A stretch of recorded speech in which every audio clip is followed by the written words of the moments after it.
नमस्कार। आज हम भारत के इतिहास के एक ऐसे अध्याय पर बात करने जा रहे हैं जिस पर आज भी काफ़ी चर्चा होती है, काफ़ी बहस होती है। 1975 से 77 तक का आपातकाल।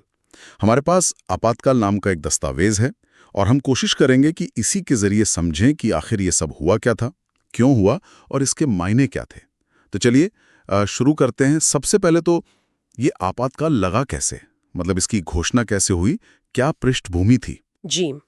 दस्तावेज बताता है कि 25 जून 1975 की रात को उस वक्त के राष्ट्रपति फखरुद्दीन अली अहमद उन्होंने प्रधानमंत्री इंदिरा गांधी की सलाह पर राष्ट्रीय आपातकाल की घोषणा की। कारण बताया गया संविधान के अनुच्छेद 352 के तहत आंतरिक गड़बड़ी। पर ये जो आंतरिक गड़बड़ी वाला क्लॉज है ना, ये हमेशा से मतलब थोड़ा विवादास्पद रहा है। इसकी परिभाषा बहुत साफ नहीं थी। हाँ, ये बात तो है। और दस्तावेज ये भी बताता है कि घोषणा से ठीक पहले माहौल काफी, कहना चाहिए, गरमाया हुआ था।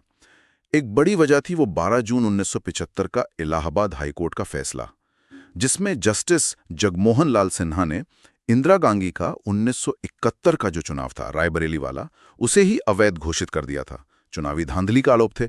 ये तो बहुत बड़ा झटका था। बिल्कुल बिल्कुल। उस फैसले ने तो जैसे राजनीतिक भूचाल ला दिया था।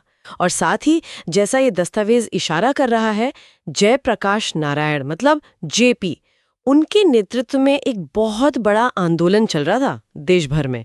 भ्रष्टाचार के खिलाफ, महंगाई, बेरोजगारी, इन सब मुद्दों पर। उसको संपूर्ण क्रांति कहा गया। मतलब वो पूरी व्यवस्था में बदलाव चाहते थे। सरकार पर दबाव बहुत ज्यादा था। अच्छा, तो एक तरफ कोर्ट का फैसला, दूसरी तरफ ये जेपी का आंदोलन। तो क्या इसी राजनीतिक अस्थिरता की वजह से, मतलब सत्ता बचाने के लिए, आपातकाल लगाया गया? दस्तावेज क्या कहता है इस बारे में? देखिए, दस्तावेज सीधे तौर पर तो नहीं कहता, लेकिन इशारे उसी तरफ हैं। राजनीतिक चुनौती बहुत बड़ी थी, अभूतपूर्व थी। लेकिन असली सवाल ये है कि इस राजनीतिक फैसले का असर आम लोगों पर, उनकी जिंदगी पर क्या पड़ा। दस्तावेज इस पर काफी कुछ बताता है। और वो पहलू तो वाकई बहुत बहुत गंभीर लगता है। दस्तावेज के हिसाब से लगभग सारे मौलिक अधिकार सस्पेंड कर दिए गए थे।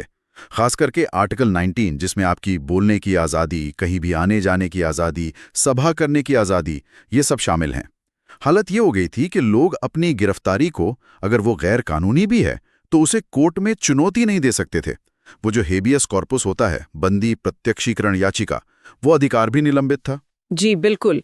और बोलने की आज़ादी का तो समझिए गला ही घोंट दिया गया था। ये दस्तावेज बताता है कि कैसे अखबारों पर बहुत कड़ी सेंसरशिप थी। कोई भी खबर छापने से पहले सरकारी अफसरों से पास करानी पड़ती थी। रेडियो, टीवी, वो तो पूरी तरह से सरकार का ही गुणगान कर रहे थे। सरकारी प्रोपोगेंडा का माध्यम बन गए थे एक तरह से। और जो लोग विरोध कर रहे थे, हाँ विपक्षी नेता, एक्टिविस्ट, उनका क्या हुआ? दस्तावेज में इसका भी जिक्र है? हाँ है। हजारों लोगों को, जिनमें बड़े बड़े विपक्षी नेता थे, जेपी नारायण, मोरारजी देसाई, अटल बिहारी वाजपेयी, लाल कृष्ण आडवाणी और बहुत सारे सामाजिक कार्यकर्ता, छात्र, पत्रकार, इन सबको मीसा यानी maintenance of internal security act जैसे कड़े कानूनों के तहत जेलों में डाल दिया गया, बिना किसी मुकदमे के। बाप रे, ये तो बहुत ही। और एक और पहलू है जिस पे दस्तावेज काफी विस्तार से बात करता है और जो बहुत ही विवादास्पद रहा, वो था संजय गांधी के नेतृत्व में चलाया गया अनिवार्य नसबंदी का कार्यक्रम। जनसंख्या नियंत्रण के नाम पर खास तौर से गरीबों और कमजोर तबकों के लाखों लोगों की जबरदस्ती नसबंदी की गई। बहुत जबरदस्ती हुई इसमें। साथ ही शहरों को साफ करने के नाम पर झुग्गी बस्तियों को उजाड़ा गया, बिना कोई ठीक इंतजाम किए। इससे लोगों में बहुत गुस्सा था। तो मतलब कुल मिलाकर तस्वीर ये बन रही है कि लोकतंत्र कमजोर हो गया, लोगों के अधिकार छीन लिए गए, प्रेस की आज़ादी खत्म, कोर्ट पर दबाव, और आम आदमी एक डर के माहौल में जी रहा था। विरोध की कोई गुंजाइश नहीं छोड़ी गई थी। हाँ, तस्वीर कुछ ऐसी ही थी। लेकिन ये दौर हमेशा नहीं चला। दस्तावेज बताता है कि करीब 21 महीने बाद 21 मार्च 1977 को आपातकाल हटा लिया गया और फिर आम चुनाव हुए। अच्छा, हाँ। और उन चुनावों के नतीजे तो खैर सब जानते हैं, ऐतिहासिक थे। इंदिरा गांधी और कांग्रेस पार्टी की बहुत भारी हार हुई और जनता पार्टी, जो कई विपक्षी दलों का एक गठबंधन था, वो जीती और सरकार बनाई। इसे भारतीय लोकतंत्र की ताकत का एक बड़ा सबूत माना गया कि कैसे लोगों ने वोट के जरिए ही इतनी बड़ी सत्ता को बदल दिया। बिल्कुल। आपातकाल का हटना और फिर चुनावों में ये नतीजा, इसने भारतीय लोकतंत्र में एक तरह से नई जान फूंकी, लोगों का भरोसा लौटा। तो इस पूरी चर्चा से, इस दस्तावेज की पड़ताल से हम क्या समझ सकते हैं? सार क्या है? मुझे लगता है ये दस्तावेज दिखाता है कि 1975 का आपातकाल कैसे सत्ता के गलत इस्तेमाल, नागरिक अधिकारों के हनन और लोकतांत्रिक संस्थाओं पर आए खतरे का एक बहुत बड़ा उदाहरण है।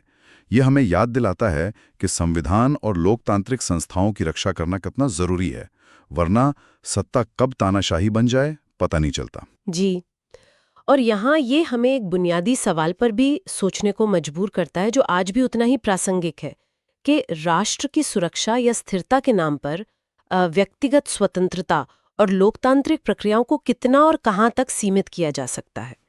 ये जो सत्ता के केंद्रीकरण और नागरिक अधिकारों के बीच का संतुलन है, वो बहुत नाजुक होता है।